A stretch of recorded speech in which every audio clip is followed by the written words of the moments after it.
رضی اللہ عنہ سے مرفوعاً مروی ہے کہ جب تمہارے پاس ایسا شخص آئے جس کا اخلاق اور دین تمہیں پسند ہو تو اس سے شادی کر دو،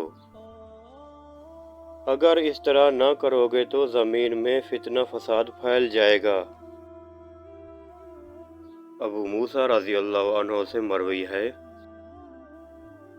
کہ نبی صلی اللہ علیہ وآلہ وسلم نے فرمایا، جب کوئی شخص اپنی بیٹی کی شادی کرنا چاہے تو اس سے اجازت لے لے۔ انس رضی اللہ عنہ سے مروی ہے کہ نبی صلی اللہ علیہ وآلہ وسلم نے فرمایا، بڑا اجر بڑی مصیبت کے ساتھ ہے، اور اللہ تعالیٰ جب کسی قوم سے محبت کرتا ہے تو انہیں آزمائش میں مبتلا کر دیتا ہے۔ جو راضی ہوا اس کے لیے اللہ کی رضا ہے، اور جو ناراض ہوا اس کے لیے اللہ کی ناراضگی ہے۔